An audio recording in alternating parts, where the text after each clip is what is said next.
الحمد لله نحمده ونستعينه ونستغفره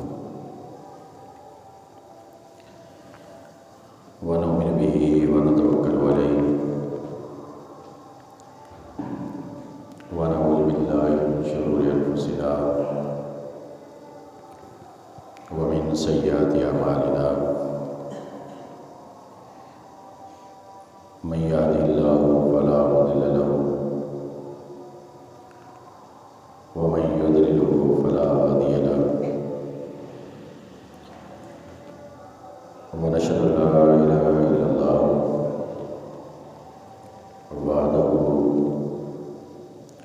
وحده لا شريك له ونشهد أن محمدا عبده ورسوله قال الله تبارك وتعالى في القرآن المجيد والفرقان الحميد أما بعد فأعوذ بالله من الشيطان الرجيم بسم الله الرحمن الرحيم وسيجنبها الأتقى الذي يؤتي ماله يتزكى وما لأحد عنده من نعمة تجزى إلا ابتغاء وجه ربه الأعلى ولسوف يرضى وفي مقام الآخر والذي جاء بالصدق وصدق به أولئك هم المتقون قال الله تبارك وتعالى في مقام آخر لقد سمع الله قول الذين قالوا إن الله فقير ونحن أغنياء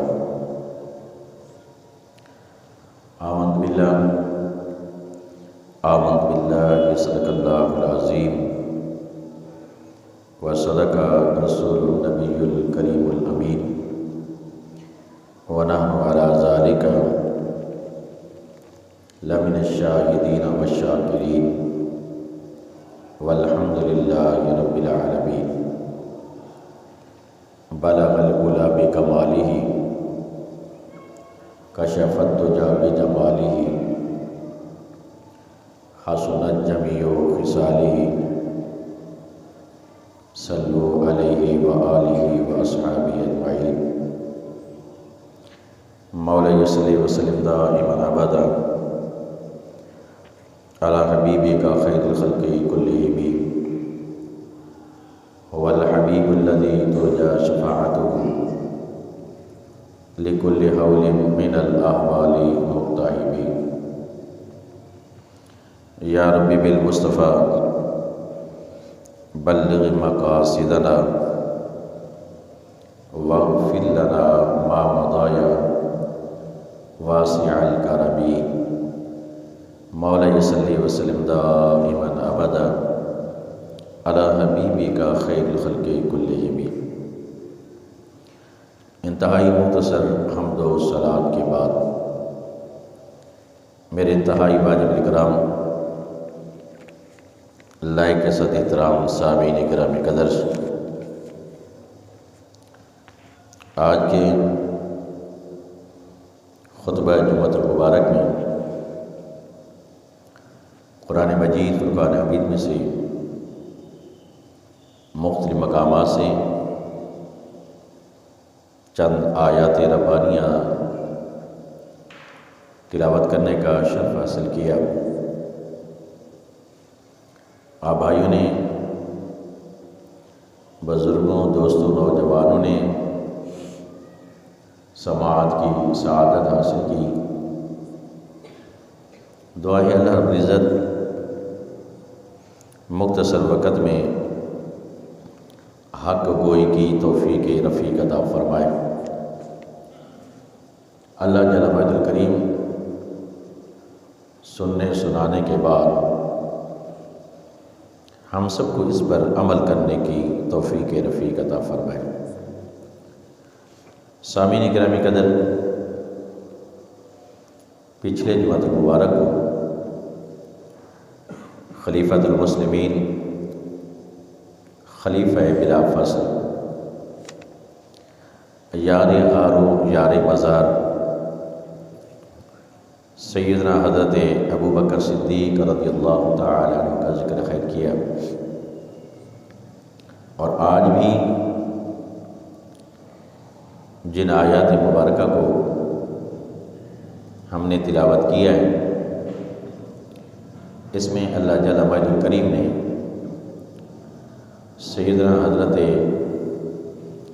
ابو بکر صدیق رضی اللہ تعالی عنہ کا ذکر خیر فرمایا۔ پچھلے جمعہ المبارک کو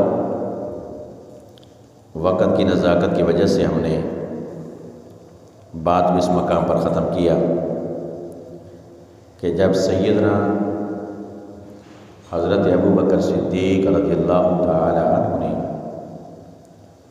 حضرت بلال رضی اللہ تعالی عنہ کو ایک بھاری قیمت پر خرید کر آزاد فرمایا،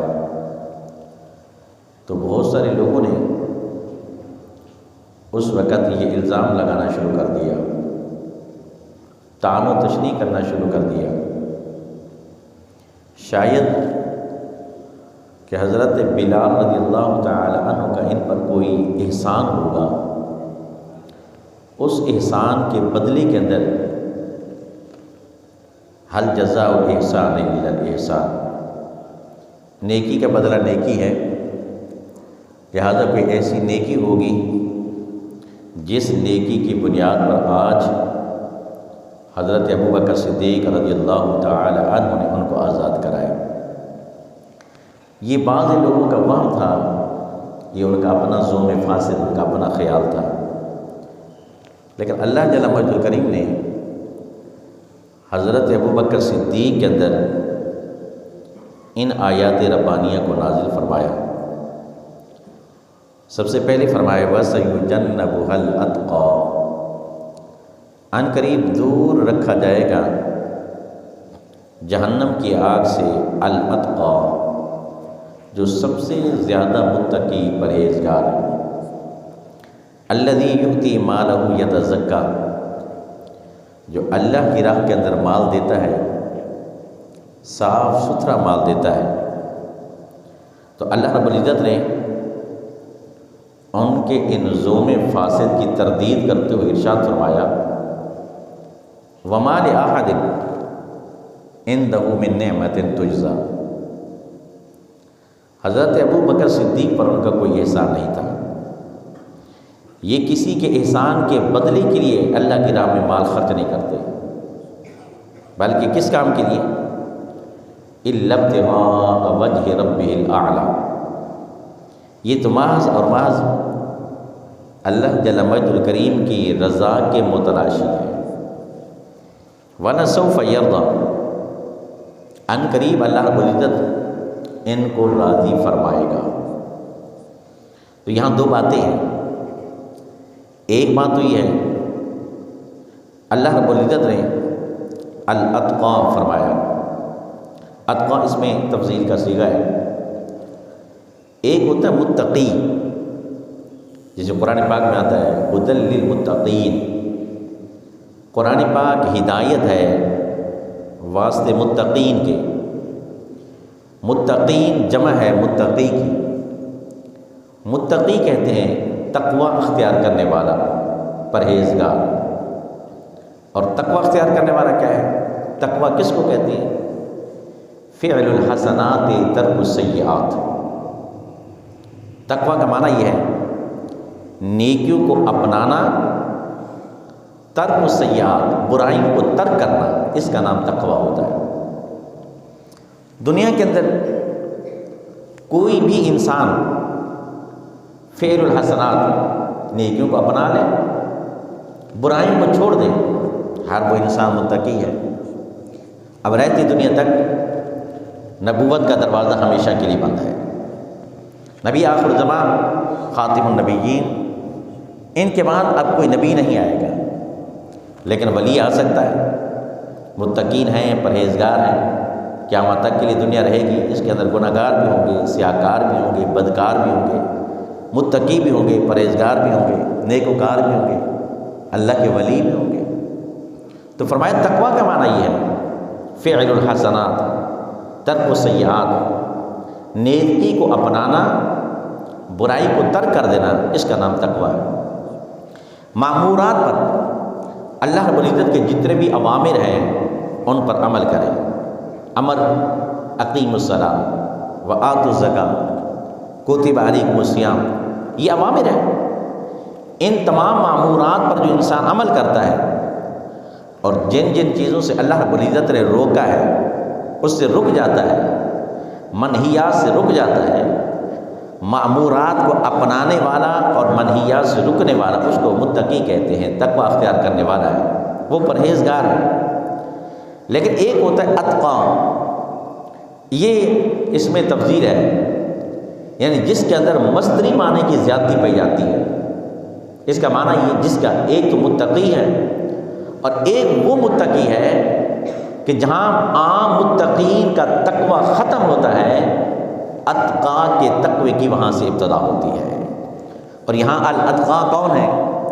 مفسرین کرام نے یہ لکھا، اس سے مراد سیدنا حضرت ابو بکر صدیق رضی اللہ تعالیٰ عنہ کی ذات ہے۔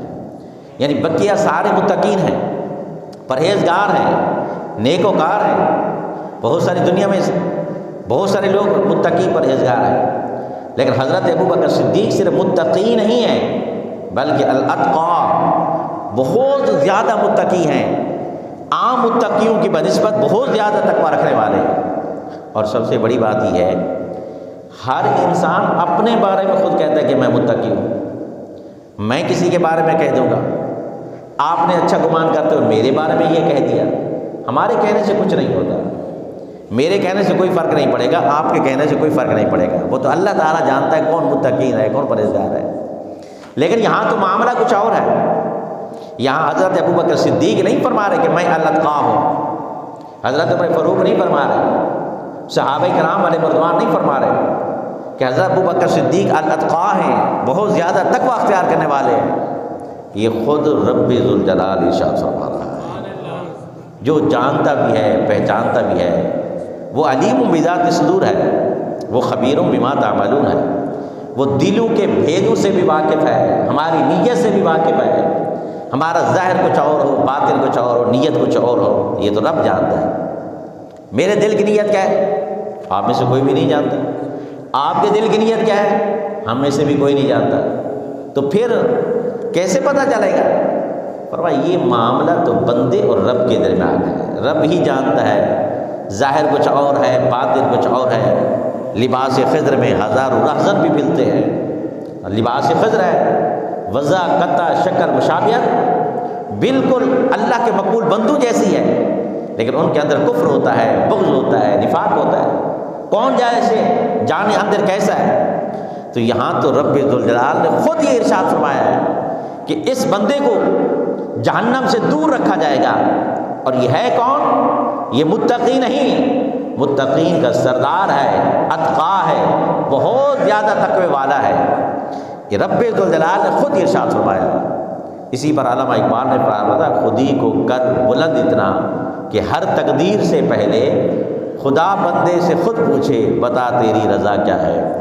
یہاں رب ذوالجلال خود فرما رہا ہے، اس کے اوپر کسی کا کوئی احسان نہیں ہے، اس نے جو کچھ بھی اللہ کی راہ کے اندر خرچ کیا ہے وہ خالصاً اللہ کی رضا کے لیے ہے، بغیر کسی احسان کے بدلہ چکانے کے، محض اللہ کی رضا کا متلاشی ہے۔ اور اللہ رب العزت بھی ان کو اتنا عطا فرمائے گا وَلَسَوْفَ يَرْضَىٰ، ان قریب وہ راضی ہو جائے گا۔ اللہ رب العزت ان کو اتنا عطا کر دے گا، اتنا دے دے گا کہ وہ اللہ ان کو راضی فرما دے گا۔ اب اس آیت کریمہ کے اندر بھی حضرت ابو بکر صدیق رضی اللہ تعالیٰ عنہ کا ذکر ہے۔ آج ہم حضرت ابو بکر صدیق کی شان کے اندر فقط اور فقط جو قرآنی آیات ہیں ان کا ذکر کریں گے۔ ایک بات، فقط صحابی ہو جانا یہ بھی شرف کم نہیں ہے، صرف صحابی ہونا، عام صحابی، ادنا صحابی ہو جس نے کوئی اور عبادت ریاضت نہیں کی، فقط صحابی ہے، ان کا درجہ اتنا برا البرا ہے۔ میں نے پہلے بیان کیا کہ آج کے دور کا کوئی غوث قطب ابدال بھی اس بندے کی گرد راہ کو نہیں پہنچ سکتا۔ تو جب ایک صحابی کا اتنا بڑا مقام ہے تو پھر ان صحابہ کے اندر جو افضل البشر بعد الانبیاء بالتحقیق حضرت ابو بکر صدیق رضی اللہ تعالیٰ عنہ، انبیاء کے بعد اللہ کی مخلوق کے اندر جس کا سب سے زیادہ درجہ ہے وہ حضرت ابو بکر صدیق رضی اللہ تعالیٰ عنہ ہے، جس کا مطلب یہ ہے انبیاء کے بعد جو ایک صحابی ہے ان کا مقام تو برال برا ہے، جو صحابہ کے بھی سردار ہیں، جو صحابہ کے بھی امام ہیں، ان کا مقام اللہ رب العزت نے قرآن مجید میں ارشاد فرمایا کہ ان کا مقام کتنا عرفہ والا ہوگا۔ آپ اس سے خود اندازہ لگائیں۔ صحابی میں بتا دوں صحابی کس کو کہتے ہیں؟ سب سے پہلے صحابی کی تعریف کیا ہے؟ بہت سارے لوگ ایسے سنی سنائی پہ تعریفوں پہ گزارا کر لیتے ہیں، صحابی کی تعریف یہ ہے۔ بہت سارے لوگوں سے صحابی کس کو کہتے ہیں؟ کہتے ہیں جس نے نبی علیہ الصلوۃ والسلام کو دیکھا وہ صحابی ہے۔ یہ صحابی کی تعریف نہیں ہے۔ صحابی کی تعریف اگر یہ کر لی جائے کہ جس نے دیکھا وہ صحابی ہے تو پھر تو معاذ ثم معاذ ابو جہل کو بھی یہی کہیں گے، ابو جہل نے بھی دیکھا ہے، ابو لہب نے بھی دیکھا، عتبہ نے بھی دیکھا ہے، شیبہ نے بھی، سب کافروں نے دیکھا تھا۔ جب ان کافروں نے دیکھا تو پھر کیا ہم ان کو کیا کہیں؟ یہ صحابی بن گئے؟ کہیں گے نہیں نہیں، یہ تعریف صحیح نہیں ہے، بلکہ بات کہتے ہیں نہیں، تھوڑا سا فرق ہے۔ وہ یہ ہے کہ جس نے ایمان کی حالت میں دیکھا ہو، جس نے ایمان کی حالت میں دیکھا ہو، ٹھیک ہے یہ بھی صحابی کی تعریف ہے، لیکن یہ تعریف بھی کامل نہیں ہے، یہ تعریف بھی مکمل نہیں ہے، کیونکہ سب سے پہلی بات تو یہ ہے جس شخص نے نبی علیہ الصلوۃ والسلام کو ایمان کی حالت میں دیکھا وہ صحابی تو بن گیا، اور پھر اگر الیعوذ باللہ من ذالک مرنے سے پہلے وہ مرتد ہو گیا، مرنے سے پہلے وہ مرتد ہو گیا، تو ہم یہ تو نہیں کہیں کہ اس نے ایمان کی حالت میں دیکھا تو وہ صحابی ہے۔ تو صحابی کی یہ تعریف بھی ٹھیک نہیں ہے۔ فقط ایمان کی حالت میں دیکھ لینا ہی کافی نہیں ہے، بلکہ ساتھ ساتھ یہ بھی کہنا پڑے گا جس نے ایمان کی حالت میں دیکھا ہو اور اسی ایمان پر اس کا خاتمہ بالخیر ہوا ہو تو اس کو صحابی رسول کہا جاتا ہے۔ اگر بعد میں مرتد ہو جاتا ہے تو وہ بھی صحابی نہیں ہے۔ ایسے ہی خالی دیکھنا ہی کافی نہیں ہے، یہ تعریف بھی کامل نہیں ہے کہ جس نے ایمان کی حالت میں دیکھا ہو اور اسی ایمان پر اس کا خاتمہ بالخیر اس کو صحابی کہتے ہیں۔ ایسے صحابہ جو مادرزاد نبینہ پیدا ہوئے، جو مادرزاد نبینہ پیدا ہوئے، انہوں نے تو نبی علیہ الصلوۃ والسلام کو نہیں دیکھا، انہوں نے نبی علیہ الصلوۃ والسلام کو دیکھا تو نہیں، تو پھر کیا کہیں گے؟ وہ صحابی نہیں ہے؟ صحابی تو وہ بھی ہیں، لیکن تم جو تعریف کے اندر یہ کہتے ہو جس نے ایمان کی حالت میں دیکھا ہو، ایمان تو ان کے اندر موجود تھا لیکن دیکھا نہیں تھا، تو پھر وہ بھی صحابی؟ صحابی کی صحیح جامع معنی تعریف میں آپ کو بتا رہا ہوں۔ صحابی کس کو کہتے ہیں؟ جس نے ایمان کی حالت میں نبی علیہ الصلوۃ والسلام کی صحبت اور معیت کو پا لیا ہو، چاہے اس نے آنکھوں سے دیکھا ہو چاہے آنکھوں سے نہ دیکھا ہو، تو یہ تعمیم کریں گے اس کے اندر جس نے نبی علیہ الصلوۃ والسلام کی صحبت اور معیت اور رفاقت کو پایا ہو اور اسی ایمان پر اس کا خاتمہ بالخیر ہو جائے تو اس کو صحابی رسول کہا جاتا ہے۔ تو میں نے بتایا جب صحابی کی تعریف کے بعد صحابی کا اتنا بڑا درجہ اور اتنا مقام ہے کہ کوئی بھی آج کے دور کا غوث قطب ابدال بھی اس کے پاؤں کی خاک کے برابر نہیں ہو سکتا، تو پھر حضرت ابو بکر صدیق کا تو مقام ہی برابر ہو رہا ہے۔ یہ تو صحابہ کے بھی امام ہیں، یہ ان کے قائد ہیں، تو جو ان کے امیر ہیں، جب عام صحابی کا یہ حال ہے تو حضرت ابو بکر صدیق رضی اللہ تعالیٰ عنہ کا مقام ان سے بھی بلند و بالا ہے۔ تو اللہ رب العزت نے جن کا ذکر ایک مرتبہ قرآن میں آ جائے، یہاں آج میں نے 10 آیات کوٹ کی ہیں جو اللہ رضی حضرت ابو بکر صدیق کی شان کے اندر بیان فرمائی، 10 آیات۔ اب اس کے بعد اور بھی ہیں، یہ نہیں کہ صرف یہاں 10 ہیں، موقع کی مناسبت سے آج ہم صرف 10 آیات پر ہم گفتگو کر لیتے ہیں، اس کے بعد پھر باقی آیات اور بھی موجود ہے، اور پھر احادیث مبارکہ دیکھ لیں، بخاری شریف دیکھ لیں، مسلم شریف دیکھ لیں، ترمذی دیکھ لیں، ابن ماجہ دیکھ لیں اور نسائی دیکھ لیں، اس کے علاوہ جتنے بھی احادیث مبارکہ کی کتب ہیں ان سب کی ورق گردانی کر کے دیکھ لیں، سب کے اندر حضرت ابو بکر صدیق رضی اللہ تعالیٰ عنہ کی تعریف موجود ہے۔ رسول اللہ صلی اللہ علیہ وسلم جن کی تعریف کریں، اللہ رب العزت قرآن مجید فرقان حمید کے اندر جن کی تعریف کرے، ان کے مقام کے اوپر کوئی نقص وارد کرنے کی کوشش کرے وہ یقیناً ایسا ہوگا جیسے کہ کوئی انسان سورج اور چاند ستارے کی بلندی کو دیکھ کر اس کی رفعت کو دیکھ کر اوپر تھوکنے کی کوشش کرتا ہے، تو لازمی بات ہے وہ تھوک اس کے منہ پر تو گر سکتا ہے، چاند آسمان کی بلندی اور ستاروں کی بلندی اور رفعت کے اندر کسی قسم کا کوئی فرق نہیں آ سکتا ہے۔ تو حضرت ابوبکر صدیق کو بھی رب ذوالجلال نے ایک مقام عطا فرمایا ہے، وہ شان عطا فرمائی ہے، اور قرآن مجید فرقان حمید کے اندر متعدد آیات، ایک آیت کریمہ تو میں نے آپ کے سامنے تلاوت کی ہے، اور ایک اور آیت کریمہ ہے رب ذوالجلال ارشاد فرماتا ہے الذین ينفقون اموالهم باللیل والنہار سرا وعلانیۃ، وہ لوگ جو خرچ کرتے ہیں دن میں بھی رات میں بھی، اموالهم باللیل والنہار سرا وعلانیۃ، دن میں بھی خرچ کرتے ہیں رات کو بھی خرچ کرتے ہیں، اور اللہ کی راہ میں خرچ کرتے ہیں۔ دو طرح کا خرچہ ہے، اعلانیہ بھی خرچ کرتے ہیں، ظاہراً بھی خرچ کرتے ہیں، باطناً بھی خرچ کرتے ہیں، دکھا کر بھی خرچ کرتے ہیں، اعلان کر کے بھی خرچ کرتے ہیں۔ اللہ رب العزت نے ان لوگوں کے بارے میں فرمایا لا خوف علیہم ولا هم یحزنون، ایسے لوگ وہ ہیں کہ انہیں کسی قسم کا کوئی خوف نہیں ہوگا اور ان پر کسی قسم کا کوئی غم نہیں ہوگا۔ تو یہ وہ لوگ ہیں باللیل والنہار سرا وعلانیۃ، اس سے مراد مفسرین کرام نے لکھا ہے حضرت ابوبکر صدیق رضی اللہ تعالیٰ عنہ کی ذات مبارکہ ہے نے ایک مرتبہ حضرت ابوبکر صدیق رضی اللہ تعالیٰ عنہ نے صبح کے وقت، دوپہر کے وقت اور شام کے وقت ينفقون اموالهم باللیل والنہار سرا وعلانیۃ، دن کے وقت 10,000 اشرفیہ اللہ کی بارگاہ کے اندر خرچ کرتے ہیں۔ جب آیت کریمہ نازل ہوئی 10,000 اشرفیہ دن میں، 10,000 رات میں، اور 10,000 صبح میں، 10,000 شام میں، کل ملا کر ایک دن کے اندر 40,000 اشرفیہ اللہ کی راہ کے اندر خرچ کرتے ہیں۔ تو قرآن پاک فرماتا ہے جو لوگ، اچھا حضرت ابوبکر صدیق جو تھے ظاہراً یعنی اعلانیہ بھی خرچ کرتے تھے، ظاہراً بھی باطناً بھی۔ حدیث پاک میں آتا ہے نا اللہ کی راہ میں ایسے خرچ کرو دائیں ہاتھ سے دو تو بائیں ہاتھ کو پتہ بھی نہ ہو، خبر بھی نہ ہو، تو یہاں بھی معاملہ ایسا ہوتا ہے۔ لیکن حضرت ابوبکر صدیق جب اللہ کی راہ کے اندر خرچ کرتے چھپ کر بھی خرچ کیا کرتے تھے، لوگوں کے سامنے بھی خرچ کیا کرتے تھے، لیکن لوگوں کے سامنے خرچ کرنے کا معنی کیا ہوتا تھا؟ ان کی نیت، ان کا ارادہ، یہ آپ اور میں نہیں کہہ رہے، خود رب ذوالجلال نے فرمایا ہے۔ رب فرماتے ان کی نیت، ان کا ارادہ یہ ہوتا کہ مجھے دیکھ کر دوسروں کے دلوں کے اندر رغبت پیدا ہو، دین کی خدمات کے اندر لوگوں کا ذوق پیدا ہو، لوگوں کا شوق پیدا ہو، اس نیت سے بھی وہ خرچ کیا کرتے تھے۔ تو وہ دن میں بھی خرچ کرتے، رات میں بھی خرچ کرتے۔ تو اللہ رب العزت ارشاد فرماتا ہے الذین ينفقون اموالهم باللیل والنہار سرا وعلانیۃ، وہ لوگ جو اللہ کے مال کو، اپنے مالوں کو خرچ کرتے ہیں اللہ کی راہ کے اندر، دن میں بھی، رات میں بھی، صبح میں بھی، شام میں بھی، سرا وعلانیۃ، سرا وعلانیۃ، چھپ کے بھی اللہ کی راہ میں خرچ کرتے ہیں اور علانیہ طور پر بھی اللہ کی راہ میں خرچ کرتے ہیں۔ تو اللہ رب العزت نے کیا فرمایا؟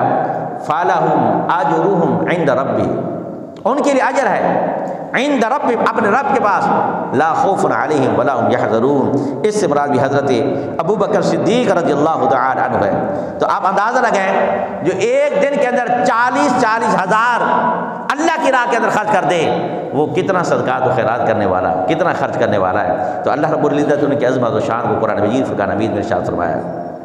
غزوہ تبوک کے موقع پر، چونکہ آیت کریمہ کی تفسیر میں بیان کر رہا ہوں، غزوہ تبوک کے موقع پر مشہور حدیث پاک ہے نا، نبی علیہ الصلوۃ والسلام نے اعلان فرمایا، اے صحابہ، اسلام کو مال کی ضرورت ہے، دین کی ضرورت ہے، دین اسلام کو مال کی، عطیات کی ضرورت ہے۔ اب یہ دیکھیں نبی علیہ الصلوۃ والسلام کے دور مبارک کے اندر بھی جب جہاد کے لیے جانا پڑتا، جہاد کے آلات کی ضرورت پڑتی، اسباب کی ضرورت پڑتی، تو نبی علیہ الصلوۃ والسلام صحابہ کرام کو اعلان فرماتے، اے صحابہ اس کام کے لیے خرچ کیا ہے، آپ خرچ کرو اس کے اندر۔ تو پھر صحابہ کرام علیہ رضوان فرماتے کہ جب نبی علیہ الصلوۃ والسلام فرماتے تو جتنا چاہتے وہ صحابہ کرام اتنا مقدار میں خرچ کر دیتے۔ حضرت ابوبکر صدیق خرچ کرتے، حضرت عمر کرتے، حضرت عثمان کرتے، حضرت علی مرتضیٰ، دیگر صحابہ کرام علیہ رضوان اپنی استطاعت کے مطابق خرچ کر دیتے۔ غزوہ تبوک کے موقع پر نبی علیہ الصلوۃ والسلام نے اعلان فرمایا، اے میرے صحابہ، غزوہ کے لیے، جہاد کے لیے مال کی ضرورت ہے، تو سب نے مال جمع کرنا شروع کر دیا۔ حضرت عمر فاروق رضی اللہ تعالیٰ عنہ فرماتے ہیں ہر موقع پر حضرت ابوبکر صدیق ہم سے سبقت لے جاتے۔ اس مرتبہ میں نے ذہن کے اندر، اپنے دل کے اندر ایک بات سوچی کہ آج اللہ کی راہ میں اتنا خرچ کروں کہ کم از کم آج میں حضرت ابوبکر صدیق سے بھی بڑھ جاؤں۔ یہ خیال آیا۔ دیکھیں یہ بات، اگر کوئی چاہے تو اس کو حسد سمجھ لے تو ٹھیک ہے، حسد سمجھ سکتا ہے، لیکن اللہ کی راہ میں عبادت و ریاضت میں حسد جائز ہوتا ہے، یہ بھی حسد جائز ہے۔ اللہ رب العزت اگر ہمیں حاسدین بنائے تو ایسا حاسدین بنائے، دنیاوی تمنا لالچ والا نہ بنائے۔ دوسرا حسد جو ہے کینہ، بغض، اللہ اس سے محفوظ فرمائے۔ یہ دنیاوی حسد ہے، اس کا دنیاوی حسد ہے۔ دنیاوی حسد کیا ہے؟ خدا نہ خاصہ کسی کے پاس مال و دولت ہے، دو طرح کا حسد ہے کہ کاش اس کے پاس مال و دولت ختم ہو جائے، میرے پاس ایسا آ جائے، فلاں کے پاس گاڑی ہے وہ ختم ہو جائے، میرے پاس گاڑی آ جائے۔ یہ حسد ہے، یہ ناجائز ہے، منع ہے، ایسا نہ کرو۔ اللہ نے اس کو دیا، تمہیں بھی دے گا۔ جو تمہارے مقدر میں لکھا ہے اس نے اپنی حکمت کے تقاضے کے مطابق وہ تمہارے حق کے اندر بہتر ہے، جو اس کے لیے لکھا ہے اس کے حق کے اندر بہتر ہے۔ اس طرح کا حسد نہ کرو۔ دین کے اندر حسد کرنا ہے، فلاں آدمی نماز پنجگانہ کے ساتھ تہجد کی بھی پابندی کرتا ہے، میں بھی کروں گا، اچھی بات ہے۔ اس کے علاوہ روزانہ 100 رکعت نماز نفل پڑھتا ہے، میں حسد کروں یہ میں بھی 100 رکعت نماز نفل پڑھوں، یہ جائز ہے، اچھی بات ہے۔ اللہ ایسا حاسدین بنایا میں، فلاں اللہ کی بارگاہ کے اندر اتنا صدقات دیتا ہے، اتنا خیرات دیتا ہے، میں بھی اس سے بڑھ کر صدقات و خیرات دوں گا، تو یہ حسد جائز ہے۔ حضرت عمر فاروق رضی اللہ تعالیٰ عنہ فرماتے ہیں کہ میرے دل کے اندر یہ بات آئی، یہ خیال پیدا ہوا کہ آج میں اتنا خرچ کروں گا کہ حضرت ابوبکر صدیق رضی اللہ تعالیٰ عنہ سے بڑھ جاؤں گا۔ آپ فرماتے ہیں کہ میں نے یہ خیال کرنے کے بعد میری جتنی بھی جائیداد تھی، وراثت تھی، اس کے میں نے 2 حصے کر دیے۔ 2 حصے کرنے کے بعد میں نے کہا آدھا حصہ اپنے گھر والوں کے لیے، بیوی بچوں کے لیے، فیملی کے لیے، اور آدھا حصہ جائیداد کا آج اللہ کی راہ میں خرچ کر دیتا ہوں۔ لازمی بات ہے، اللہ رب العزت ہمیں بھی حکم دیتا ہے اللہ کی راہ میں خرچ کرو۔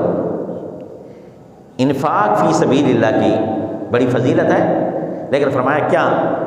وَمِمَّا رَزَقْنَاهُمْ يُنْفِقُونَ۔ یہاں پر من جو ہے نا، من تبعیدیہ ہے۔ من تبعیدیہ کا مطلب ہے کہ جہاں انفاق فی سبیل اللہ، اللہ کی راہ میں خرچ کرنے والوں کا ذکر خیر آتا نا، رب فرماتا ہے متقین لوگ وہ ہیں جو ہم نے انہیں رزق دیا، اس پاکیزہ رزق میں سے کچھ حصہ اللہ کی راہ میں خرچ کرتے ہیں۔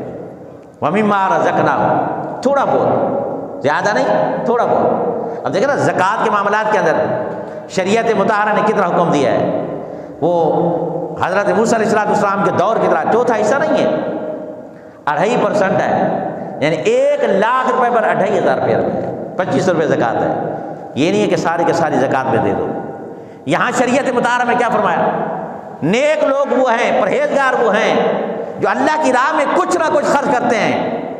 اللہ نے یہ نہیں فرمایا میری راہ میں خرچ کرو، جہاں میں تمہیں کہوں مجھے میری راہ میں خرچ کرو، جو کچھ بھی پڑا اٹھا کر میری راہ میں خرچ کرو، اور پھر دوسرے دن کاسہ گدائی اٹھا کر لوگوں کے پاس پہنچے۔ ایسا بھی حکم نہیں ہے، اللہ تعالیٰ یہ بھی نہیں فرماتا۔ اگر تمہارے پاس نہیں ہے تو نہ کرو، ضرورت نہیں کہ جو کچھ پڑا وہ اٹھا کر دے دو اور پھر دوسرے دن کاسہ گدائی اٹھا کر لوگوں کے پاس گھومتے رہو، ایسا بھی نہیں ہے۔ جو کچھ وافر ہے، اپنی ضرورت سے زائد ہے، اس میں سے کچھ نہ کچھ خرچ کرو۔ لیکن حضرت عمر فاروق نے یہ ارادہ کیا کہ آج میں آدھا حصہ اللہ کی راہ کے اندر خرچ کروں گا۔ جائیداد کا آدھا حصہ، آپ تھوڑا تصور کریں، جائیداد کا آدھا حصہ اللہ کی راہ میں خرچ کرنے کا، یہ کون اتنی بڑی قربانی ہے؟ کس کا دل ہوگا کہ آج اب ہم اپنے مال و جائیداد کی طرف دیکھیں، ہم میں سے 2.5% جو صاحب نصاب ان کا نکالنا مشکل ہو جاتا ہے، ان کو بہت کچھ سننے سنانے کے بعد بامشکل وہ 2.5% دیتے ہیں، تو آدھا حصہ جائیداد کا کون دے سکتا ہے؟ آدھا حصہ جائیداد کا دے دینا یقیناً ایک بہت بڑی کامیابی ہے، اور اللہ کی بارگاہ کے اندر انسان بہت متقی پرہیزگار ہے۔ حضرت عمر فاروق فرماتے ہیں میں نے آدھا حصہ تیار کر لیا، آدھا حصہ نبی علیہ الصلوۃ والسلام کی بارگاہ میں لے کر آیا، اور دل میں اور دماغ میں نیت لے کر آیا آج اللہ کی راہ میں اتنا خرچ کروں گا کہ میں آج حضرت ابوبکر صدیق سے بڑھ جاؤں گا۔ اب حضرت عمر فاروق رضی اللہ تعالیٰ عنہ پہنچ گئے، ابھی تک حضرت ابوبکر صدیق رضی اللہ تعالیٰ عنہ نہیں پہنچے تھے، ابھی تک حضرت ابوبکر صدیق نہیں پہنچے۔ جب سب آ گئے تو آخر کے اندر حضرت ابوبکر صدیق بھی اپنا مال لے کر غزوہ تبوک کے موقع پر نبی علیہ الصلوۃ والسلام کی بارگاہ میں لے کے آئے۔ نبی علیہ الصلوۃ والسلام غیب جانتے تھے، پہچانتے تھے کہ اس وقت حضرت عمر کے ذہن کے اندر کیا کیا سوالات گردش کر رہے ہیں، دوسرے صحابہ کے ذہنوں کے اندر کیا باتیں آ رہی ہیں۔ نبی علیہ الصلوۃ والسلام جانتے تھے کون کتنا لایا ہے، لیکن چونکہ ان کے ذہن میں یہ خیال تھا کہ آج اتنا دوں گا، حضرت ابوبکر صدیق سے بڑھ جاؤں گا، تو نبی علیہ الصلوۃ والسلام نے اس کی وضاحت فرمانے کے لیے پوچھا، اے عمر بتاؤ تم کتنا مال لے کر آئے ہو؟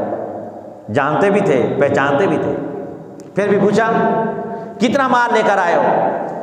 قربان جائیے، حضرت ابوبکر صدیق رضی اللہ تعالی عنہ آ گئے۔ عمر کہتے ہیں کہ یا رسول اللہ، اپنی جائیداد کے میں نے 2 حصے کیے، ایک حصہ گھر میں چھوڑ کر آیا ہوں اور ایک حصہ یعنی آدھا حصہ میں آپ کی بارگاہ میں پیش کرنے کے لیے لایا ہوں۔ اب نبی علیہ الصلوۃ والسلام نے بعد میں حضرت ابوبکر صدیق سے پوچھا، اے ابوبکر تم بتاؤ تم اللہ کی راہ کے لیے کتنا مال لائے ہو اور گھر میں کیا کیا چھوڑ کے لائے ہو؟ حضرت ابوبکر صدیق عرض کرتے یا رسول اللہ، گھر میں جو کچھ بھی تھا سب کچھ لا کر میں نے قربان کر دیا ہے، جو کچھ بھی تھا میں نے سب کچھ قربان کر دیا ہے، گھر میں اللہ اور اس کے رسول صلی اللہ علیہ وسلم کو چھوڑ کر لایا۔ دیر کے پوچھا اتنی دیر سے آئے ہو، تاخیر کر دی؟ یا رسول اللہ ہاں، دیواروں پر بھی ہاتھ مارتا رہا ہوں، بعض خواتین کی عادت ہوتی ہے کہ گھر کی سوئی تک دیواروں، کچی دیواریں ہوتی ہیں اس کے اندر لگا دیتی ہے، میں دیوار پر ہاتھ مارتا رہا ہوں کہ کوئی سوئی تک بھی گھر میں باقی نہ رہ جائے، جو کچھ بھی تھا وہ سب کچھ اٹھا کر اللہ کی بارگاہ کے اندر قربان جائے۔ ایک روایت میں نے پڑھا ہے، یہ عام روایت اس کے اندر اگرچہ اختلاف ہے، لیکن فرمایا جب ایسی صورت کے اندر دیکھا تو حضرت جبرائیل امین آئے، حضرت جبرائیل امین آئے، نبی علیہ الصلوۃ والسلام نے دیکھا آج حضرت جبرائیل امین کی کیفیت ہی کچھ الگ ہے، کچھ انداز ہی الگ ہے، بالکل سادہ لباس پہنا ہوا ہے اور قمیض کے اوپر بٹن کی جگہ پر آپ نے کانٹے لگائے ہوئے ہیں، کانٹوں کے ساتھ قمیض کو درست کیا ہوا ہے، قربان جائیے۔ اب حضرت جبرائیل امین کو دیکھ کر نبی علیہ الصلوۃ والسلام نے فرمایا کہ اے جبرائیل، آج اس حالت میں، آج اس کیفیت میں، اس لباس میں، نوری مخلوق ہو کر اس لباس میں؟ فرمایا یا رسول اللہ، یہ کیفیت، یہ انداز آج صرف میرے اندر ہی نہیں ہے، بلکہ یہ معاملہ اللہ نے تمام آسمانی فرشتوں کو حکم دے دیا۔ آپ اپنی نگاہ نبوت سے ذرا اوپر دیکھیں، جتنے بھی فرشتے ہیں انہوں نے آج اس طرح سادہ لباس پہنا ہوا ہے جس طرح کہ حضرت ابوبکر صدیق رضی اللہ تعالیٰ عنہ پہنا ہوا ہے۔ اللہ رب العزت کو ان کی یہ ادا اتنی پسند آئی اور رب ذوالجلال نے مجھے بھیجا کہ جاؤ میرے حبیب علیہ الصلوۃ والسلام کو سلام کہو، سلام کے بعد کہو کہ اپنے محبوب سے پوچھیں، حضرت ابوبکر صدیق سے پوچھیں تو صحیح، اے ابوبکر کیا اس حال میں تم مجھ سے راضی ہو یا ناراض ہو؟ اللہ رب العزت پوچھ رہا ہے، کیا مقام ہے۔ اسی پر کہا نا علامہ اقبال نے، خود ہی کو کر بلند اتنا کہ ہر تقدیر سے پہلے خدا بندے سے خود پوچھے بتا تیری رضا کیا ہے۔ یعنی آپ نے آپ کو اتنا بلند بالا کرو، خود رب ذوالجلال تم سے پوچھے کہ تم کیا چاہتے ہو، تمہاری رضا کیا ہے۔ قربان جائیے، رب کا فرمان ہو اور حضرت ابوبکر صدیق کی شان دیکھیں، رب پوچھ رہا ہے اے ابوبکر بتاؤ ناراض تو نہیں ہو؟ قربان جائیے، حضرت ابوبکر صدیق نے جب یہ سنا کہ رب نے میرا نام لیا ہے اور رب ہو کر میری رضا پوچھ رہا ہے تو قسم اٹھا کر کہنے لگے انا الربی رادن، انا الربی رادن، انا الربی رادن۔ 3 مرتبہ یہ فرمایا یا رسول اللہ میں اللہ کی بارگاہ پر راضی ہوں، اللہ سے میں راضی ہوں، اللہ سے میں راضی ہوں، بس میں یہ چاہتا ہوں کہ رب مجھ سے راضی ہو جائے۔ یعنی سب کچھ قربان کرنے کے باوجود بھی اللہ کی رضا کے متلاشی ہیں کہ بس کسی طریقے سے اللہ رب العزت راضی ہو جائے۔ تو جہاں چاہتے تھے حضرت عمر سبقت لے جائیں، سبقت لے جائیں تو وہاں حضرت عمر فاروق رضی اللہ تعالیٰ عنہ پیچھے ہیں۔ اس لیے رب فرماتا ہے کہ الذین ينفقون اموالهم باللیل والنہار سرا وعلانیۃ، جو لوگ اللہ کی راہ کے اندر خرچ کرتے ہیں اور دیتے بھی ہیں، صبح میں بھی دیتے ہیں، شام میں بھی دیتے ہیں، دن میں بھی دیتے ہیں، رات میں بھی دیتے ہیں، ظاہری طور پر بھی دیتے ہیں، چھپ کر بھی دیتے ہیں، فَلَهُمْ أَجْرُهُمْ عِنْدَ رَبِّهِمْ وَلَا خَوْفٌ عَلَيْهِمْ وَلَا هُمْ يَحْزَنُونَ۔ اور وہ لوگ ایسے ہیں کہ اللہ رب العزت کی بارگاہ کے اندر انہیں نہ کوئی خوف ہوگا اور نہ انہیں کوئی غم ہوگا۔ اور اسی کے ساتھ ہی ایک اور آیت کریمہ ہے چوتھے پارے کے اندر، رب ذوالجلال ارشاد فرماتا ہے لَقَدْ سَمِعَ اللَّهُ، یہ آیت نمبر 3 ہے، یعنی ترتیب کے ساتھ جو ہم بیان کر رہے ہیں، اس کے اندر بھی اللہ رب العزت نے حضرت ابوبکر صدیق کی شان کو بیان فرمایا ہے۔ کب فرمایا؟ قرآن مجید کی آیت کریمہ نازل ہوئی نا، من ذا الذی یقرض اللہ قرضا حسنا، کون ہے جو اللہ رب العزت کو قرض حسنا دے؟ من ذا الذی یقرض اللہ، اللہ کو قرض حسنا دے۔ اب یہ بات سنیں، اللہ کو قرض حسنا کون دے سکتا ہے؟ اللہ کو قرض حسنا، تمہارے قرض کے اللہ کو کیا ضرورت پیش آئی ہے؟ یہاں قرض سے مراد یہ ہے اپنی آخرت کو بہتر بنانے کے لیے اللہ کی راہ میں کون کون خرچ کرنا چاہتا ہے؟ جو اللہ کی راہ میں خرچ کرے گا اس نے وعدہ فرمایا من جاء بالحسنات فلہ عشر امثالها، جو میری راہ کے اندر 1 روپیہ خرچ کرے گا اسے میں 10 گنا زیادہ عطا کروں گا۔ اور ایک اور مقام پہ فرمایا میں 700 گنا سے زیادہ عطا کروں گا، اور ایک مقام پہ فرمایا واللہ یضاعف لمن یشاء، یہ 10 گنا بھی ضروری نہیں ہے، 700 گنا بھی ضروری نہیں ہے، بلکہ یضاعف لمن یشاء، اللہ رب العزت جس کے لیے جتنا چاہتا ہے اتنا اللہ رب العزت اس کے لیے زیادہ عطا فرما دیتا ہے۔ کوئی قید نہیں ہے، بلکہ اپنے پر اخلاص کی بات ہے، اپنے اخلاص کی بات ہے، جس کے بعد جتنا زیادہ اخلاص ہوگا۔ تو جب یہ آیت کریمہ نازل ہوئی من ذا الذی یقرض اللہ قرضا حسنا، ایک نقطہ یہاں پر میں بیان کر دوں، اکثر و بیشتر میں اپنے خطابات کے اندر یہ بات کہتا ہوں، عبادت کرو، عبادت کے بعد رب کا شکر ادا کرو، عبادت کرو اس کے بعد اللہ کا شکر ادا کرو کہ اس نے اپنی عبادت کے لیے تمہیں پسند کر دیا ہے۔ نماز جمعہ پڑھنے کے لیے آؤ، نماز جمعہ پڑھو، پھر اللہ کا شکر ادا کرو، اللہ کی راہ میں خرچ کرو، دینی مصارف کے اندر خرچ کرو، غرباء کے لیے، فقراء کے لیے، یتامہ کے لیے، دینی مدارس کے لیے، مساجد کے لیے، اللہ کی مخلوق کی خدمات کرو۔ خدمات کرنے کے بعد بھی پھر اللہ کا شکر ادا کرو کہ رب ذوالجلال نے تمہارے مال کو پسند فرما لیا ہے، رب ذوالجلال نے تمہارے مال کو پسند کر لیا ہے۔ اگر رب ذوالجلال چاہتا تو تمہارے مال کو نہ پسند کرتا۔ کئی لوگ ایسے ہیں، مال ایسا ہے جو احاطہ شمار کے اندر نہیں آتا، لیکن اللہ کی راہ میں وہ کچھ بھی نہیں دیتے۔ اللہ کی راہ میں کچھ نہ دینے کا مطلب یہ نہیں ہے کہ وہ کچھ نہیں دیتے، بلکہ اللہ رب العزت ان کے مال کو پسند ہی نہیں فرماتا۔ اللہ رب العزت ان کے مالوں کو پسند ہے۔ اللہ رب العزت جس سے چاہتا ہے وہ اپنی عبادت کرواتا ہے، جس سے چاہتا ہے اسے توفیق عطا فرماتا ہے۔ وہ اللہ کی بارگاہ کے اندر خرچ کرتے ہیں، خرچ کرنے کے بعد بھی وہ یہ نہ سمجھے میں نے بہت بڑا احسان کر دیا، بہت بڑی نیکی۔ یقیناً یہ نیکی ہے، اللہ اور اس کے رسول کی نظر کے اندر نیکی ہے، لیکن ہمارے ذہنوں کے اندر یہ بات نہیں ہونی چاہیے، بلکہ ہمارے ذہنوں کے اندر یہ بات ہونی چاہیے اس کو دینے کے بعد بھی اللہ کی بڑی مہربانی ہے کہ اس نے ہمیں یہ توفیق عطا فرمائی ہے کہ ہم نے اللہ کی بارگاہ اندر خرچ کیا ہے۔ تو جب یہ آیت کریمہ نازل ہوئی من ذا الذی یقرض اللہ قرضا حسنا، کون ہے جو اللہ کی بارگاہ میں قرض حسنا دے؟ یہودیوں کے ایک سردار تھا، فخاس نامی تھا اس کا، اس نے ایک موقع پر جہاں سارے یہودی جمع تھے نا، تو اس نے دیکھا آگے پیچھے دائیں بائیں کوئی نہیں ہے، ابو بکر صدیق اکیلے ہیں۔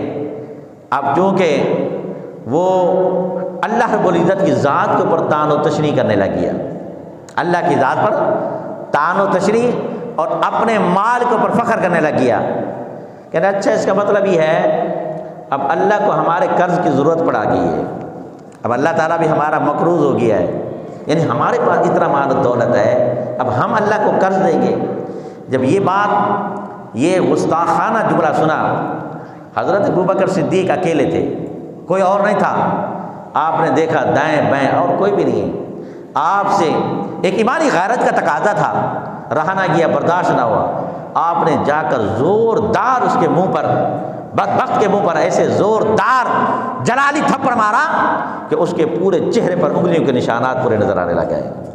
اب انہوں نے اس موقع سے فائدہ اٹھانے کی کوشش کی اپنے ذوم فاسد کے مطابق، اپنے گمان کے مطابق کہ چلو ٹھیک ہے حضرت ابوبکر صدیق نے مار تو دیا، اب ہم اس کے بدلے میں حضرت ابوبکر صدیق کو مارتے نہیں ہیں، بلکہ یہ مقدمہ نبی علیہ السلام کی بارگاہ میں لے کر جاتے ہیں۔ اتنا ان کو بھی یقین تھا، جس طرح نبی علیہ السلام کی اعلان نبوت سے پہلے لوگ آپ کو امین بھی مانتے تھے، صادق الوعد بھی مانتے تھے، اعلان نبوت کے بعد پھر مسلمان تو مانتے تھے، جو غیر مسلم تھے وہ امین بھی مانتے، صادق بھی مانتے، لیکن نبوت کا انکار کرتے تھے۔ اس کے باوجود نبی ہونے کا تو انکار کرتے، امین پھر بھی مانتے تھے، صادق مانتے تھے، بس اس بات میں چونکہ ایک دین نیا تھا، عقیدہ نیا تھا، یہ ان کے لیے ایک بات گراں گزرتی تھی، یہ نہیں مانتے تھے۔ اب انہوں نے کہا کہ یہ بات تو ٹھیک ہے، انہوں نے تھپڑ مار دیا، لیکن چونکہ مسلمانوں کے ہاں اسلام کا قانون یہ ہے جب تک دو گواہ نہ موجود ہوں تو اس وقت تک فیصلہ نہیں ہوتا۔ ہم جاتے نبی علیہ السلام کی بارگاہ میں جا کر ان کو کہیں گے کہ آپ کے یار نے، آپ کے جانشار نے ہمیں ایک تھپڑ مارا ہے، اور ہم سارے اکٹھے ہیں، ان کا مسلمان کوئی بھی نہیں ہے، وہ تو اکیلے ہیں، کوئی بات سننے والا نہیں ہے، کوئی ان کی گواہی دینے والا نہیں ہوگا، ہم جا کر جھوٹی گواہی دے دیں گے۔ اور انہوں نے ایک پیرو پیگنڈا کیا، پیرو پیگنڈے کے تحت وہ جب نبی علیہ السلام کی بارگاہ میں حاضر ہوئے، آ کر کہنے کہ اے مسلمانوں کے نبی، دیکھیں کہ آج ہمیں ابوبکر صدیق نے ہمارے سردار کو بلا وجہ، کوئی وجہ بھی نہیں تھی، آ کر زوردار تھپڑ مارا ہے، اور اس کا قصاص بنتا ہے، آپ ہمیں اس کا قصاص دیں۔ قربان جائیے، وہ مدعی تھے، دعویٰ کرنے والے، ہوتا تو یہ ہے مدعی کے بعد جو ہوتا ہے البینۃ علی المدعی والیمین علی ما انکر، کہ جو مدعی ہوتے اس کے پاس گواہوں کی ضرورت ہوتی ہے، تو ان کے پاس گواہ تو اپنے موجود تھے، والیمین علی ما انکر، جو انکار کرتے اسے قسم لی جاتی ہے، حلف لیا جاتا ہے۔ اب ان کے پاس گواہ موجود ہے، حلف کی ضرورت تو تب پیش آتی جب گواہ موجود نہ ہوتے، اب ان کے پاس گواہ بھی موجود تھے۔ اب جب نبی علیہ السلام کے سامنے مقدمہ آیا تو نبی علیہ السلام نے فرمایا اے ابو بکر، یہ دعویٰ لے کر آئے ہیں، انہوں نے یہ دعویٰ کیا کہ آپ نے ان کے سردار کو مارا ہے۔ قربان جائیے، وہ ابو بکر صدیق جن کا لقب آسمانوں سے صدیق اترا ہے، سچے ہیں۔ قرآن نے فرمایا، قرآن فرماتا ہے نا والذی جاء بالصدق، ایک اور آیت کریمہ ہے والذی جاء بالصدق وصدق بھی، جو ذات صدق لے کر آئی اور جس نے اس کی تصدیق کی، اولئک هم المتقون، قرآن فرماتا ہے یہی تو متقی لوگ ہیں، یہی تو پرہیزگار ہیں۔ اللہ نے ان کو صدیق کا لقب دیا ہے، وہ جھوٹ کیسے بولتے؟ جی یا رسول اللہ، میں نے مارا ہے، میں نے مارا ہے، اور اپنی پوری طاقت کے ساتھ مارا ہے۔ نبی صلی اللہ علیہ وسلم نے فرمایا کیوں مارا؟ یا رسول اللہ، انہوں نے غصاخانہ کلمہ کہا ہے، اور غصاخانہ کلمہ میں اس نے یہ کہہ دیا، اس بدبخت نے، کہ تمہارا رب فقیر ہو گیا ہے۔ یہ جملہ اس نے زبان سے استعمال کیا، میرے رب کو انہوں نے فقیر کہا۔ جب انہوں نے میرے رب کو فقیر کہا، بس مجھ سے برداشت نہیں ہوا، میں نے زوردار تھپڑ مارا ہے، اور میں نے اپنی پوری طاقت سے مارا ہے، باقی جو سزا یا رسول اللہ آپ چاہیں وہ مجھے دے دیں۔ اب نبی صلی اللہ علیہ وسلم نے فرمایا کوئی گواہ؟ اب گواہ تو موجود نہیں تھا۔ نبی علیہ الصلوۃ والسلام نے فرمایا اب وہ یہودی ہیں، وہ کہنے لگے یا رسول اللہ، اے اللہ کے رسول، یہ بات نہیں ہے، ہم میں سے کسی نے نہیں سنا، یا کوئی گواہ پیش کر دے، کوئی ایک بندہ تو کہہ دے کہ ہمارے سردار نے اللہ کو فقیر کہا ہے، کوئی ایک بندہ تو یہ بات کر دے۔ قربان جائیے، رب ذوالجلال نے جبرائیل امین کو بھیجا، رب نے جبرائیل امین کو بھیجا۔ جو بندہ سچا ہوتا ہے اس کی تائید رب ذوالجلال خود فرماتا ہے۔ رب ذوالجلال نے جبرائیل امین کو بھیج کر اس آیت کریمہ کو نازل فرمایا۔ کیا فرمایا؟ آج بھی قرآن کے اندر موجود ہے، فرمایا لقد سمع اللہ قول الذین قالوا ان اللہ فقیر ونحن اغنیاء، جو کچھ اس بدبخت نے کہا تھا رب ذوالجلال نے قرآن کریم کی آیت کا حصہ بنا دیا۔ فرمایا محبوب یہ کہتے کس نے سنا؟ کوئی سنے یا نہ سنے، لقد سمع اللہ، خود رب نے یہ سنا ہے۔ تائید دیکھیں، تاکید دیکھیں، لقد سمع اللہ، فرمایا خود رب نے یہ سنا ہے۔ کیا سنا ہے؟ رب خود فرما رہا ہے اے جبرائیل جاؤ میرے حبیب علیہ السلام کے بعد ان سے جا کر کہو، رب یہ فرماتا ہے لقد سمع اللہ قول الذین قالوا ان اللہ فقیر ونحن اغنیاء، بالکل اس جملے کو حکایتاً ذکر کر دیا۔ فرمائے رب ذوالجلال نے اس بدبخت نے یہ کہا ہے کہ رب فقیر ہو گیا ہے اور ہم جو ہے وہ امیر ہو گئے ہیں۔ اب یہاں دیکھیں، بتانا یہ مقصود تھا، ادھر ابوبکر صدیق اکیلے ہیں، تنہا ہیں، اب گواہی نہ ہونا شرعی طور پر گواہوں کا ایک بڑا مقام ہوتا ہے. گواہی سچی ہو یا جھوٹی، گواہی ہوتی ہے. دو آدمی جھوٹ بول رہے تو اس گواہی کو مانا جاتا ہے. اب چونکہ وہ سارے ایک تھے، ادھر ان کی طرف سے کوئی بھی نہیں تھا، تو انہوں نے یہ کہا بتائیں سنا کس نے ہے؟ تو جب یہ کہا کہ کس نے سنا ہے، رب ذوالجلال نے قرآن کریم کی آیت کو نازل فرمایا ہے محبوب صلی اللہ علیہ وسلم لقد سمع اللہ. چوتھے پارے کے اندر یہ نقول نمبر 9 کا آغاز ہو رہا ہے. آپ ان کو جا کے سنیں، پڑھیں تفسیر کے اندر. رب خود فرما رہا ہے. تو جس کی شان کے اندر ایک آیت نہیں متعدد آیات نازل ہو چکی ہوں، رب ذوالجلال نے اس کو کتنا مقام عطا فرمایا ہوگا. بالکل وہی ہے. اب اللہ کی ذات کے بارے میں بدبخت نے غلط جملہ کہا، لیکن چونکہ جو کچھ اس نے کہا رب ذوالجلال نے من عن وہی جملہ قرآن مجید کے اندر نازل فرمایا. ان اللہ فقیر ونحن اغنیاء. آج ہم پڑھتے ہیں لیکن حکایت پڑھتے ہیں کہ انہوں نے ایسا کہا تھا پھر رب نے ایسا کہا.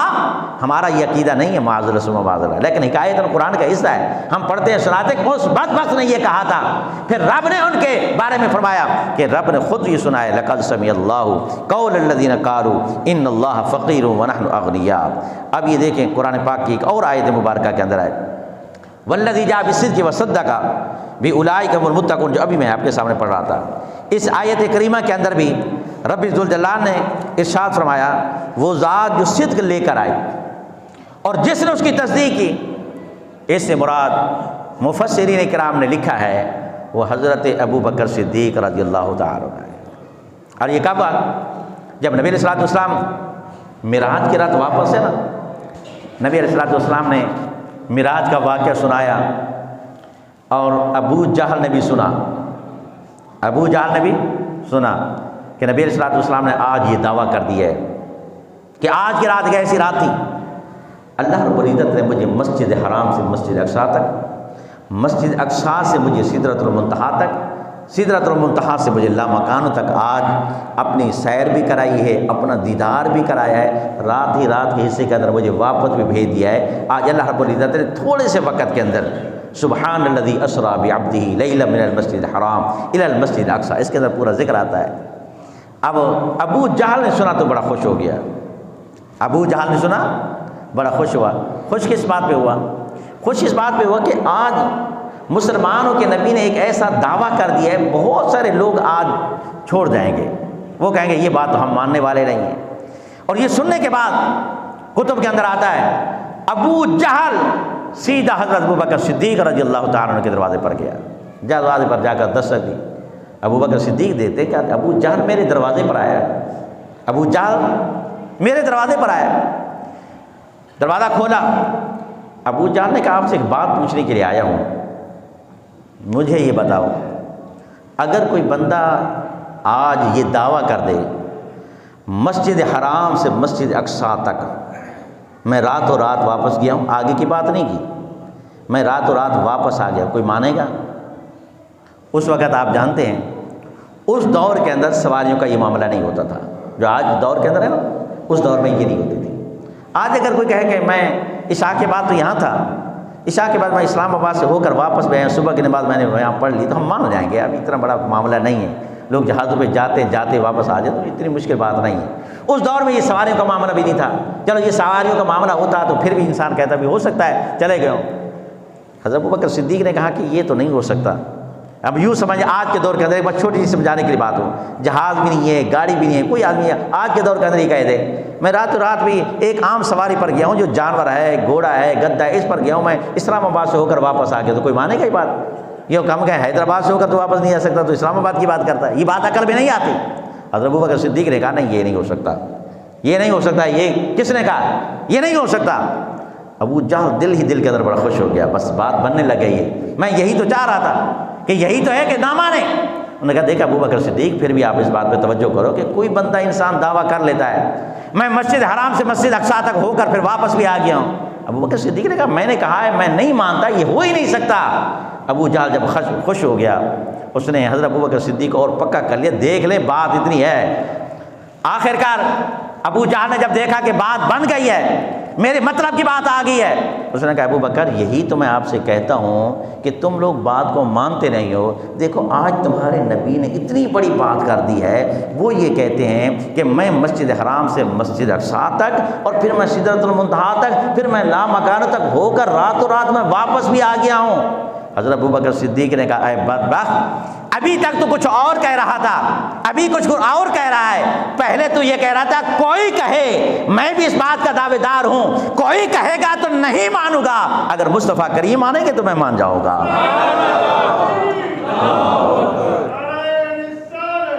کوئی اور کہے میں نہیں مانتا، لیکن مصطفیٰ کریم کہیں گے تو بلا دیکھے میں مان جاؤں گا۔ مجھے ضرورت نہیں ہے پوچھنے کی، اگر مصطفیٰ کریم صلی اللہ علیہ وسلم نے کہہ دیا ہے، یہ ان کا دعویٰ ہے، ان کا یہ بات تو عقل میں نہیں آتی۔ آپ نے فرمایا سرکار کا یہی تو معجزہ ہوتا ہے، جو بات عقل میں نہیں ہے اسی کو تو معجزہ کہا جاتا ہے۔ اگر یہ بات تمہاری عقل میں آ جائے جس کو معجزہ کیسے کہیں گے؟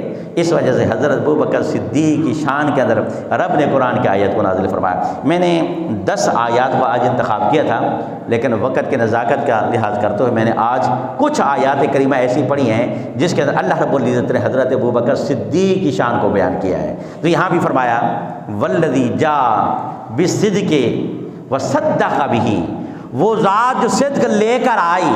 مفسرین کرام نے یہ لکھا ہے والذی جاء بالصدق، اس سے مراد حضور نبی اکرم نور مجسم صلی اللہ علیہ وسلم کی ذات ہے۔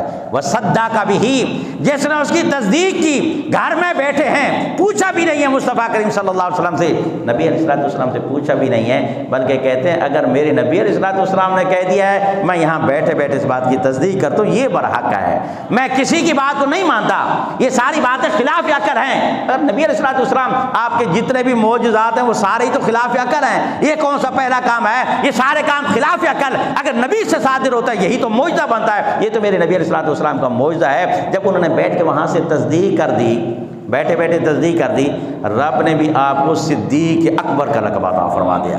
اے صدیق تیری بھی کیا شان ہے، تو بھی اپنے حبیب پر کیسا ایمان رکھتا ہے، میرے حبیب کی بھی کیا شان ہے، اور میرے حبیب کے حبیب کی بھی کیا شان ہے، میرا محبوب بھی عرفہ والا ہے، میرے محبوب کا محبوب بھی عرفہ والا ہے، گھر بیٹھ کر بھی ہر بات کی وہ تصدیق کرتا ہے۔ حضرت ابو بکر صدیق نے آخری بات کر کے بات ختم کرنے لگا ہوں، ابو بکر صدیق نے ایک پیارا جملہ بتا دیا، ایک پیارا عقیدہ دے دیا۔ آج دیکھیں نا بہت سارے لوگ نبی علیہ السلام کی شان کو بیان کرتے ہیں، آقا علیہ السلام کی وصف رسالت کو بیان کرتے ہیں، بہت سارے اوصاف کمالات کو بیان کرتے ہیں۔ اچھا جو ماننے والے ہیں نا بحمدی تعالیٰ، مجھے یہ سارے نورانی چہرے ماننے والے لگتے ہیں، میں نبی کی شان کو بیان کرتا ہوں، لگتا ہے کہ چہرے بھی خوش ہوتے ہیں، ماشاءاللہ بہت اچھی بات۔ آپ اس بات پر بھی خوش ہیں کہ بیان کرنے والے کی بھی کیا بات ہے کہ نبی کی شان کو بیان کر رہا ہے۔ اگر خدا نہ خاصا سامنے کوئی منکر بیٹھا ہو، مجھے دیکھنے سے بھی پتہ چل جاتا ہے یہ چہرہ کیا کہہ رہا ہے، اندازہ ہو جاتا ہے نا، تو یہ منکر ہے، یہ نبی کی عظمت کو نہیں مانتا۔ تو فرمایا کہ جب انسان ماننے والا ہوتا نا پھر وہ نہیں پوچھتا کہ سرکار کی شان کو بیان کر رہا ہے، مجھے حوالہ پیش کر، کہاں سے بیان کیا ہے، کدھر لکھا ہے، اور جو لکھا بھی ہے اگر حدیث میں ملتا ہے، بخاری میں ملتا ہے، مسلم میں ملتا ہے، یہ حدیث ضعیف ہے، یہ کمزور ہے، اس کے راوی غلط ہیں، اس کے راوی ایسے ہیں، یہ حدیث جو ہے خبر واحد ہے، یہ تو چھوٹے کم درجے کی حدیث ہے۔ میں کہتا ہوں کہ تم آج راوی کو دیکھ رہے ہو، یہ بات جب لے کر گئے اس وقت راوی کون تھا؟ اس بات کا راوی کون تھا کہ نبی علیہ السلام معراج کر کے آئے، اس وقت راوی ابو جہل تھا، یعنی کہ ابو جہل نے یہ بات بتائی ہے کہ نبی علیہ السلام جو ہے معراج کر کے آئے۔ حضرت ابو بکر صدیق نے مانا، رب نے ان کو صدیق اکبر کہا۔ حضرت ابو بکر صدیق نے کہا کہ یہ نہ دیکھا کرو راوی کون ہے، روایت کیسی ہے، بلکہ یہ دیکھا کرو یہ عظمت کس کی بیان ہو رہی ہے، شان کس کی بیان ہو رہی ہے۔ اگر نبی علیہ السلام کی شان بیان ہو رہی ہے، اللہ کے بعد جتنے بھی کمالات اللہ رب العزت نے ہم سب کے نبی آخر الزمان کو عطا فرمائے، وہ کسی کو اور پتہ نہیں فرمائے۔ آج ہم نے سید حضرت ابو بکر صدیق کی شان کے اندر کچھ بیان کیا، بقیہ آیات انشاءاللہ تعالی آئندہ بیان کریں گے، اور میں نے بتایا بھی تھا کہ اب سے انشاءاللہ تعالی جتنے بھی قرآن و حدیث کی روشنی کے اندر خطابات ہوں گے تو آپ کو ہمارے یوٹیوب چینل کے اندر علامہ مفتی عابد حسین مہروی کے نام سے ریسرچ کریں گے تو یہ اپنے سارے خطابات انشاءاللہ جمع ہوتے جائیں گے۔ آپ اس کو جب بھی چاہیں تو اپنے گھروں کے اندر بھی بیٹھ کر سن سکتے ہیں، اور اس کے اندر درس نظامی پڑھانے کا بھی سلسلہ ہم نے اس کے اندر شروع کیا ہے. جو ہمارے طلباء ساتھی اس کا ذوق شوق رکھتے ہیں وہ بھی ہمارے سے رابطہ کر لیں گے, اور چھوٹی چھوٹی احادیث مبارکہ جو دین کے لحاظ سے ہمارے حق کے اندر زیادہ بہتر ہیں وہ بھی اس کے اندر موجود ہوتی ہیں. آپ اس کو ریسرچ کر لیا کریں, انشاءاللہ تعالیٰ بہت فائدہ ہوگا. اللہ رب العزت ہم سب کا حامی و ناصر ہو. آمین آمین. وآخر دعوانا ان الحمد للہ رب العالمین.